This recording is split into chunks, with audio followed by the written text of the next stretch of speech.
عزاداری کی training classes کے سلسلے میں اور مجالس کس طرح سے پڑھی جائیں، اس میں کن باتوں کا خیال کرنا ہوتا ہے، ان کی تربیتی نشستوں پر ہماری گفتگو جاری ہے۔ آج جو عنوان زیر بحث آئے گا وہ یہ ہے کہ آخر کوئی بھی ذاکر یا ذاکرات بہترین مجالس اعضاء کیسے تیار کریں، اور خود بہترین کا معیار کیا ہے یہ بھی آج بتایا جائے گا۔ دیکھیے، سب سے پہلے تو اس بات کا سب کو اندازہ ہونا چاہیے کہ اتنا عظیم مقام ہے یہ ذاکری کہ آیت اللہ سید محمد رضا گل پائگانی کتنے بڑے فقیہ تھے، کتنے بڑے عالم تھے، کتنے بڑے مجتہد تھے، لیکن اتنی فقاہت، اتنے اجتہاد اور اتنے علم کے باوجود وہ یہ فرماتے تھے کہ میں چاہتا ہوں کہ میرا نام ذاکرین سید الشہداء علیہ الصلاۃ والسلام میں لکھا جائے۔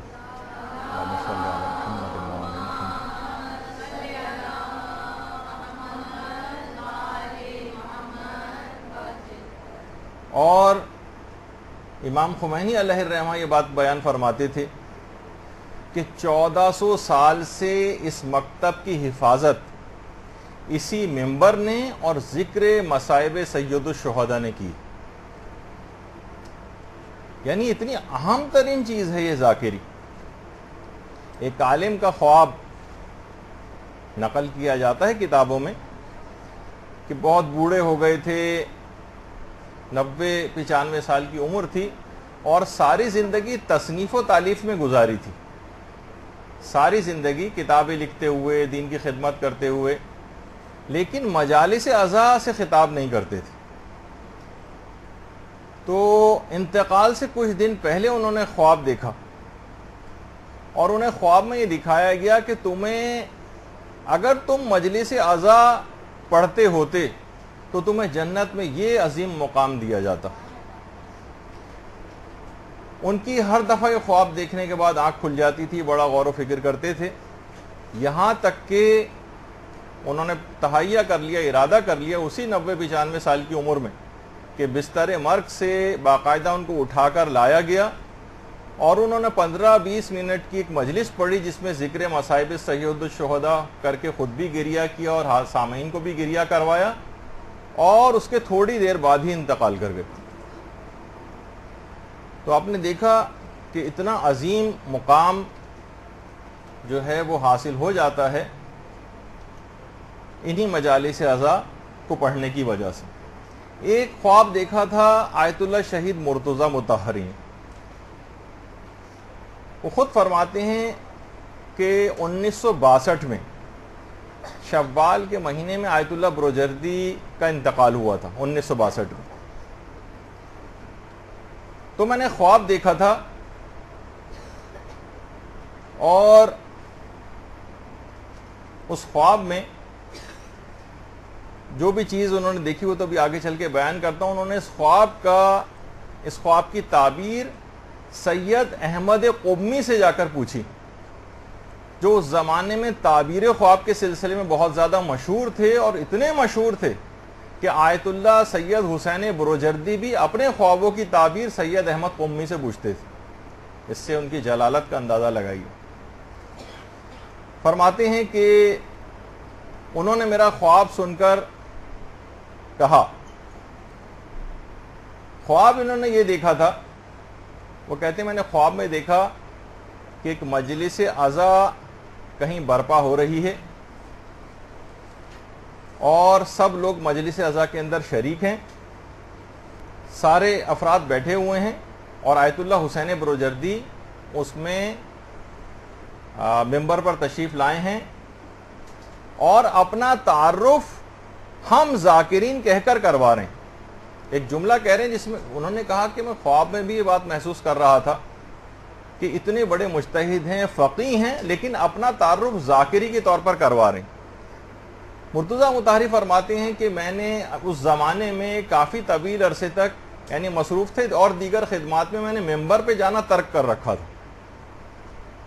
سید احمد قمی سے میں نے جا کر اپنا خواب بیان کیا،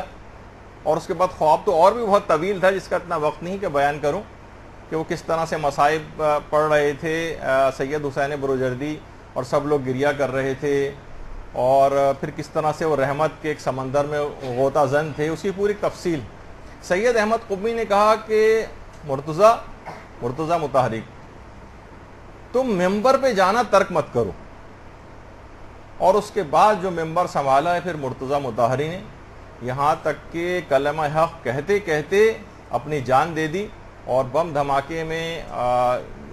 شہید مرتضیٰ مطہری اس کے اندر انہوں نے اپنی جان خدا کی راہ میں دے دی۔ اللہم صلی علی محمد و علی محمد۔ اور مجالس اس کے بعد اس طرح سے کہ لوگوں کی شبہات بھی دور کرتے تھے، یونیورسٹیز بھی جاتے تھے، مجالس اعضاء سے بھی خطاب کرتے تھے۔ پھر ممبر جو انہوں نے پکڑا، یعنی باقاعدہ خواب میں تنبیہ کی گئی کہ ممبر کو مت چھوڑنا۔ اور ہمارے ایک اور عالم بلکہ ایک ذاکر گزرے ہیں، سید محمود امامی اصفہانی۔ دیکھیے اس میں آپ لوگوں کے لیے ایک درس ہے، ساری چیزیں جو واقعات بیان کیے جا رہے ہیں آپ محسوس کریں کہ آپ کو کیا کرنا ہے۔ اتنے زیادہ علمی لحاظ سے مضبوط تھے ذاکر ہونے کے باوجود، بہت بڑے عالم نہیں تھے، لیکن ذاکری کے اندر اور علم کے ساتھ ذاکری کرنا، ایک ہوتا ہے رٹی رٹائی، آپ نے 15-20 مجلسیں یاد کر لی، ہر دفعہ آپ وہی پڑھ رہی ہیں، علم بھی اپنا نہیں بڑھا رہی ہیں، بس ایک ہی طرح کے موضوعات جو بھی آپ کو جس میں ذرا واہ واہ ہو جاتی ہے آپ نے تیار کر رکھیں، لوٹ پھیر کر کے 2 3 4 5 مجلسوں کا آپس میں مکس کر کے آپ کوئی اور نئی مجلس پڑھ دیتی ہیں۔ سید محمود امامی اصفہانی اتنے زیادہ علمی طور پر مضبوط ہو گئے تھے کہ اس زمانے میں جو مرجع تھے ان کی موجودگی میں کسی کو جرت نہیں ہوتی تھی کہ ممبر پر جائے سوائے سید محمود امامی اصفہانی۔ قرآن و حدیث کی اس قدر مضبوط معلومات حاصل کر لی تھیں کہ اس زمانے میں جو مرجع تھے، آیت اللہ سید باقر درچئی، باقاعدہ اس زمانے میں جو مرجع تھے، ان کی ہیبت علمی اس قدر زیادہ تھی کہ علماء تک ان کی موجودگی میں ممبر پہ جانے کی جرت نہیں کرتے تھے، لیکن سید محمود امامی اصفہانی ان کی موجودگی میں بالکل کانفیڈنٹلی ممبر پہ جا کر احادیث مبارکہ اور اپنے دلائل وغیرہ یہ سب کچھ پیش کرتے تھے، کیونکہ علمی لحاظ سے مضبوط تھے۔ 20 سال کی عمر سے سید محمود اصفہانی نے ذاکری شروع کی تھی، 80 سال کی عمر میں انتقال کیا، یعنی 60 سال تک مسلسل ذاکری کرتے رہے، اور ان 60 سال کی ذاکری کے نتیجے میں انہوں نے 300 بہترین مجالس تیار کی، اور 2000 سے زیادہ احادیث تو ان کو زبانی یاد تھیں۔ اس کے علاوہ قرآنی آیات وہ الگ یاد تھیں، عربی فارسی کے اشعار وہ الگ یاد تھے، مسائل فقہ اس کی مہارت ایک الگ ہو گئی تھی۔ اس طرح سے 300 مجالس پر مشتمل انہوں نے مجالس اعضاء تیار کی، اور اب یہ 2 والیوم میں اردو میں بھی یہ کتابیں دستیاب ہیں، ثمرات الحیات۔ یہ باقاعدہ آپ کے پاس لازمی اور ضروری ہونی چاہیے۔ وہ شخص جو کہ علمی طور پر اتنا مضبوط تھا، اس نے 300 مجالس بہترین تیار کی ہیں فضائل اور مصائب کی، جو کہ اردو میں ترجمہ بھی ہو چکی ہیں، ثمرات الحیات۔ اور وہ خود کہتے ہیں کہ میں نے نام اس وجہ سے اس کا رکھا ہے کہ یہ میری پوری زندگی کی کاوشوں کا نتیجہ ہے، اور یہی میری آخرت کا ذخیرہ ہے، جس کی وجہ سے میں نے اتنی زیادہ محنت کر کے ان مجالس کو تیار کیا۔ دیکھیں آپ کو بھی اتنا بڑا مقام جو ایک ذاکرہ ہونے کے اعتبار سے پروردگار عالم نے آپ کو دیا ہے، اس میں ممبر کا بھی ایک حق ہے۔ ظاہر ہے کہ آپ نے دیکھا کہ بڑے بڑے فقہا تک اس بات کو چاہتے ہیں کہ میرا نام ذاکرین امام حسین کے رجسٹر میں لکھا جائے۔ تو جب اتنا بڑا مقام کسی کو ملتا ہے تو پھر اس کی ذمہ داری بھی فزونتر ہو جاتی ہے، اس کی ذمہ داری اور زیادہ بڑھ جاتی ہے۔ کہ کیسے ممکن ہے کہ بغیر فرائض اور ذمہ داری کا حق ادا کیے آپ کوئی بہت بڑا مقام اور منصب حاصل کر لیں۔